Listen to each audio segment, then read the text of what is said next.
ବିଛଣାରେ ଶୋଇକି ଏହି ଗୋଟିଏ ମନ୍ତ୍ରକୁ 3 ଥର ପଢ଼ି ଦିଅନ୍ତୁ। ସେ ନାରୀ 5 ମିନିଟ୍ରେ ତୁମ ପାଖକୁ ଆସିବ। ଯାହା ଚାହିଁବେ ତାହା କରିବ। ଯଦି ଆପଣ କେଉଁ ଝିଅ ବା ବିବାହିତା ନାରୀକୁ ମନେ ମନେ ଭଲ ପାଉଛନ୍ତି, ତା'ର ସୁନ୍ଦରତାକୁ ଦେଖି ତା ଆଡ଼କୁ ଆକର୍ଷିତ ହେଉଛନ୍ତି, କିନ୍ତୁ ଯେତେ ଚେଷ୍ଟା କଲେ ମଧ୍ୟ ତାକୁ ପଟେଇ ପାରୁନାହାନ୍ତି, ତାକୁ ନିଜର ମନ କଥା କହିପାରୁନାହାନ୍ତି, ଆଉ ଆପଣ ଚାହୁଁଛନ୍ତି କି ସେ ଝିଅ ବା ନାରୀ ନିଜେ ଆସି ଆପଣଙ୍କୁ ଭଲ ପାଉଛି ବୋଲି କହୁ, ଆପଣଙ୍କର ସବୁ ଇଚ୍ଛା ପୂରଣ କରୁ, ତେବେ ଆଜିର ଏହି ଭିଡ଼ିଓଟି ଆପଣଙ୍କର ଇଚ୍ଛାକୁ ପୂରଣ କରିବ। କାରଣ ଆଜିର ଏହି ଭିଡ଼ିଓଟିରେ ମୁଁ ଆପଣଙ୍କୁ ଶିଖେଇବି ଏମିତି ଏକ ମହାଶକ୍ତିଶାଳୀ ବଶୀକରଣ ମନ୍ତ୍ର। ଏହି ମନ୍ତ୍ରକୁ ଆପଣ ରାତିରେ ଶୋଇବା ପୂର୍ବରୁ ବିଛଣାରେ ଶୋଇକି 3 ଥର ପଢ଼ିଦେଲେ ସେ ଝିଅ ହେଉ ବା ବିବାହିତା ନାରୀ ଆପଣଙ୍କ ଆଡ଼କୁ ଆକର୍ଷିତ ହେବାକୁ ଲାଗିବ। 5 ମିନିଟ୍ରେ ଆପଣଙ୍କ ପାଖକୁ ଆସିବ। ଯାହା ଚାହିଁବେ ତାହା କରିବ। ଏହି ବଶୀକରଣ ଏତେ ଶକ୍ତିଶାଳୀ କି ଏହାର ପ୍ରୟୋଗ କେବେ ବି ଖାଲି ଯାଏନି। ଯିଏ ବି ଏହି ବଶୀକରଣକୁ କରିଛି 100ରୁ 100% ସଫଳ ହେଇଛି। ଆଶା ଛାଡ଼ି ଦେଇଥିବା ଲୋକ ମଧ୍ୟ ନିଜ ପ୍ରେମକୁ ପାଇପାରିଛି। ବିନା କୌଣସି କଷ୍ଟ କାମ କରି, ବିନା କୌଣସି ପଇସା ଖର୍ଚ୍ଚ କରି ଆପଣ ଘରେ ବସି ବସି ସୁନ୍ଦରୀରୁ ସୁନ୍ଦରୀ ଝିଅ ବା ସୁନ୍ଦରୀ ପଡ଼ିଶା ଘର ଭାଉଜକୁ ନିଜର କରିପାରିବେ। ତାଠାରୁ କିଛି ବି କାମ ହାସଲ କରିପାରିବେ।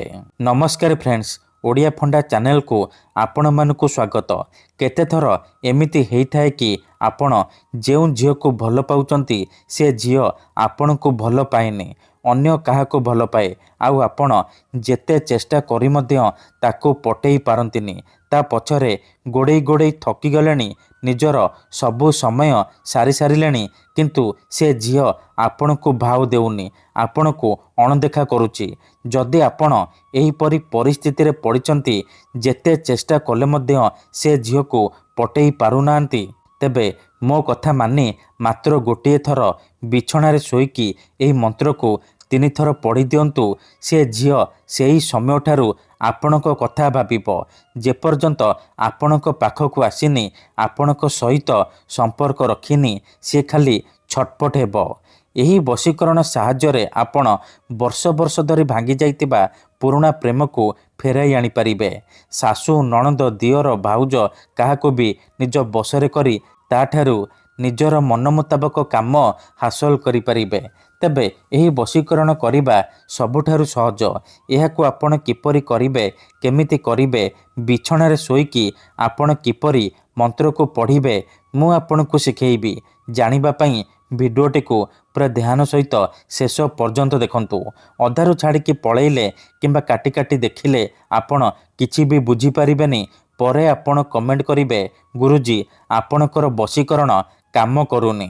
ଦେଖନ୍ତୁ, ଉଦାହରଣ ରୂପରେ ଯେଉଁପରି ଆପଣ ଭଗବାନଙ୍କୁ ମାନୁଛନ୍ତି, ଭଗବାନଙ୍କ ଉପରେ ବିଶ୍ୱାସ ରଖିଛନ୍ତି, ନିଜର ସବୁ ଦୁଃଖ କଷ୍ଟ ଅସୁବିଧା ଭଗବାନଙ୍କୁ ଜଣାଉଛନ୍ତି, ଯଦି ସେ ଅସୁବିଧାର ସମାଧାନ ନ ହେଲା ତାହାର ମାନେ ନୁହେଁ କି ଭଗବାନ ନାହାନ୍ତି। ସେହିପରି ମନ୍ତ୍ରତନ୍ତ୍ର ହୁଏ, ବଶୀକରଣ କାମ କରେ, କିନ୍ତୁ ଏହାକୁ ଆପଣଙ୍କୁ ସିଦ୍ଧ କରିବାକୁ ପଡ଼ିବ। ପ୍ରୟୋଗ ବିଧିକୁ ଠିକ୍ ଭାବରେ କରିବାକୁ ପଡ଼ିବ। ମୁଁ ଆପଣଙ୍କୁ ଯେମିତି ଶିଖେଇବି ଆପଣଙ୍କୁ ଠିକ୍ ସେହିପରି କରିବାକୁ ପଡ଼ିବ। ତେବେ ଯାଇ ମୁଁ ଆପଣଙ୍କୁ ଗ୍ୟାରେଣ୍ଟି ଦେଉଛି, ଆପଣ ଯେତେ ସୁନ୍ଦରୀ ଝିଅ ବା ସୁନ୍ଦରୀ ଭାଉଜକୁ ଚାହିଁବେ ଅତି ସହଜରେ ନିଜର କରିପାରିବେ। ତାଠାରୁ କିଛି ବି କାମ ହାସଲ କରିପାରିବେ।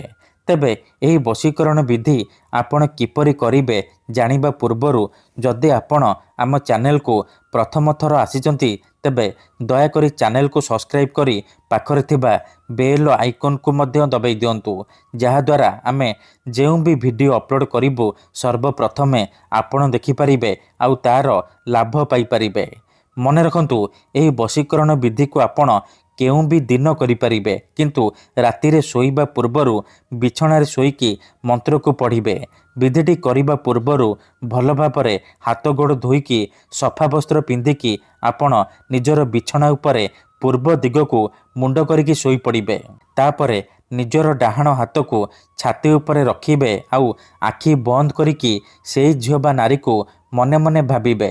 ତାର ମୁହଁକୁ ନିଜ ମନରେ ଭାବିବେ। ତାପରେ ଏହି ମନ୍ତ୍ରକୁ 3 ଥର ପଢ଼ିବେ। ଓମ୍ ନମ କାମାକ୍ଷା ଦେବୀ ଆମୁକଂ ମେ ବଶ୍ୟମ କୁରୁ କୁରୁ ସ୍ୱାହା। ଆମୁକଂ ଜାଗାରେ ଆପଣ ସେଇ ଝିଅ ବା ସ୍ତ୍ରୀର ନାମ କହିବେ ଯାହାକୁ ଆପଣ ବଶରେ କରିବାକୁ ଚାହୁଁଛନ୍ତି। ମନ୍ତ୍ରକୁ 3 ଥର ପଢ଼ି ସାରିବା ପରେ ଛାତି ଉପରୁ ହାତକୁ କାଢ଼ିବେ ଆଉ ଛାତିରେ ଗୋଟିଏ ଥର ଫୁଙ୍କିଦେବେ। ଏତିକି କରିଦିଅନ୍ତୁ।